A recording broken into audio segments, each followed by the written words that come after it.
Teman-teman, ada 4 cacat logika yang akan ngebuat lu terus ngerasa miskin dan ngerasa stagnan di hidup lu. Dengerin video ini sampai akhir karena menurut gua nomor 4 paling penting dan gua menang paling lama di nomor 4 ini. Yang pertama, lu itu selalu ngerasa waktu itu gratis. Jadi lu ngerasa waktu itu nggak lebih berharga daripada uang. Lu rela ngantri 2 jam demi diskon 50.000. Lu rela berlama-lama. Tapi lu nggak ngehargain waktu lu sama sekali. Ingat, kalau lu nggak ngehargain waktu lu, orang nggak akan ngerasa hidup lu sampah karena lu nggak ngehargain waktu lu. Nomor 2 itu illusion of growth. Lu selalu ngerasa lu tuh bertumbuh, lu grow gitu dengan nonton podcast sana, lu baca buku ini, lu belajar marketing, lu belajar cara negosiasi, lu belajar semuanya, tapi lu nggak pernah taking action yang berbeda dan hidup lu sebenarnya patternnya itu aja. Gimana lu bisa mendapatkan hasil yang berbeda kalau lu melakukan hal yang sama terus? Itu adalah kegilaan menurut Einstein. Jadi jangan pernah berada dalam illusion of growth. Start taking action. Action lebih penting, lebih powerful buat hidup lu dibanding lu cuma belajar doang tanpa eksekusi. Yang ketiga itu penyakit tidak enakan.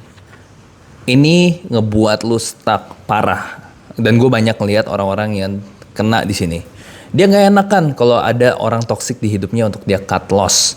Dia nggak enakan kalau ada kebiasaan nongkrong yang merusak hidupnya atau yang ngebuat hidupnya stuck.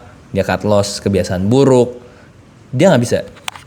Kalau lu mau hidup lu lebih maju, lu nggak bisa ngebiasain dan punya penyakit nggak enakan. Harus berani untuk cut loss atau cut off sesuatu yang ngegerus hidup lu, baik itu sistem, orang, atau apapun.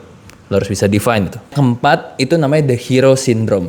Ini penyakit yang gue lama banget lepasnya. Gue suka banget kalau misalnya orang ngomong, Bram, bisa apa ini usaha tanpa lu, atau project ini tanpa lu, bisa apa?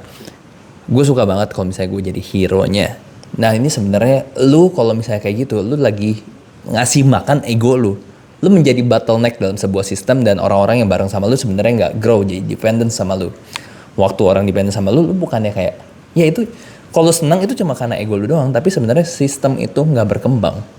Lu nggak bisa ngelepas orang. Kalau misalnya pertanyaan lu punya perusahaan, lu nggak bisa tuh 3 bulan lu lepas perusahaannya itu pasti grow, itu nggak bisa. Kenapa? Karena semuanya bertahan di lu dan lu itu jadi panggung buat lu. Itu ngebuat lu stuck dan itu ngebuat lu mungkin ngerasa punya mental miskin. So itu 4 penyakit yang bikin lu ngerasa stuck dan ngebuat lu ngerasa miskin.